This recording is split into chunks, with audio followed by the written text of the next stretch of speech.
Barbells for Boobs Movement Standards video at CrossFit West Sacramento. We're going to go over the prescribed, the RX division, as well as the scaled division, covering the 3 different exercises in each division and outlining a few different variations of each movement standard. Chris here will be demonstrating each of the movements. We're going to start off with the double unders for the prescribed division and single unders for the scaled division. All right, so Chewy's going to go ahead and demonstrate the double unders here. The workout starts with 90 double unders. That would be a no rep. The rope has to pass under the feet twice in order for the repetition to count. Anytime the rope stops and hits the feet, if they did not pass under the feet 2 times, that rep will not count, and you'll have to pick up where you left off from the previous repetition. If you're doing the scaled division, instead of double unders, you'll be doing single unders. So Chewy's going to demonstrate some single unders here. In the single under, the rope has to pass under the feet just 1 time with each jump. If the rope hits the feet, or if you land on the rope without the rope passing under the feet once, the rep will not count, and you'll have to pick up where you left off. In the scaled division, there is a 3-to-1 ratio, so you'll be doing 270 single unders rather than the 90 double unders.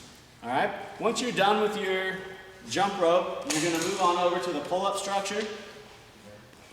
The prescribed division, the RX division, is a standard pull-up. You may use any kip you like. Chewy's going to jump up. He started with his butterfly kip. As long as the chin gets above the bar and we get full lockout of the elbows underneath, the reps count. Those all count. Chewy's going to do a few gymnastics kip pull-ups here. Those all count as well. Go ahead and do a couple that don't count, just shortening your range of motion. If the chin does not go over the bar, the rep will not count, and the judge will hold you to that standard. A strict pull-up as well, finally, a strict pull-up will also be allowed. I don't recommend it, but if that's all you've got, go ahead and give it to us, all right? 60 of those, and then you'll move on. If you're in the scaled division, the only scaled option for pull-ups will be a jumping pull-up. We will help you determine the correct box height during the day of the event. The box height will be determined based on what happens with your forearm up here at the pull-up bar. You're going to get about halfway up the forearm with a fully extended arm. From there, we're going to go ahead and we're going to squat down and come all the way through, head through the window, chest in front of the vertical plane of the bar to simulate a kip. And then we're going to swing back, we're going to jump up, and the chin must get over the top of the bar. Not just higher than the bar, but the chin must get over the top of the bar. All right, so those reps all count. Should we go ahead and do a rep where you jump high enough but the chin does not stack over the bar?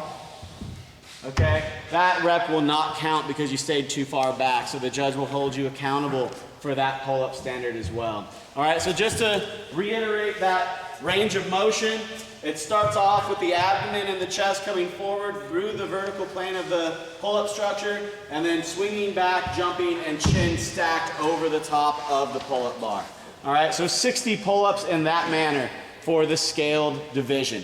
All right, moving on to the final movement of the WOD, we're going to be doing 30 what we're calling clean and jerks, but in reality it's ground to shoulder followed by shoulder to overhead, any way you want. All right, so we're going to start off with just a regular clean, a squat clean if you will. All right, this will be an appropriate version of the lift, and then shoulder to overhead, let's go ahead and do a jerk or a push press, that works. As long as we get head through the window, full lockout, control with the barbell, the rep counts. All right, go ahead and drop the bar for me. All right. The bar must come to rest before you place your hands on the barbell, all right? So the bar's gonna, if you drop the bar, it's gotta stop bouncing before you address the barbell again. No catching it and setting it down. If you drop the bar, you have to allow it to come to rest before you pick it up. Go ahead and do a power clean for me. This version of the clean will also count for ground to shoulder. Go ahead and do a push jerk for me this time. Okay, and as long as we stand up out of the jerk, that version of shoulder to overhead also counts. All right? Essentially, any way you want to get the bar from the ground to your shoulder, and then from your shoulder to controlled overhead, we're going to count it. If you want to pick the bar up reverse curl it and strict press it 30 times, that's going to be fine. All right, it's 30 repetitions, whether you're doing the RX or the scaled division. The weights that you'll be using are posted.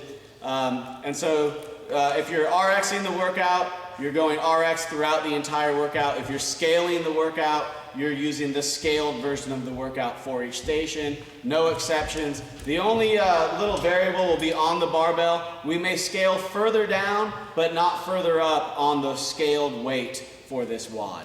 All right, so that's going to do it for your movement standards. I look forward to a great event. Registration for your heat time starts at 8 a.m.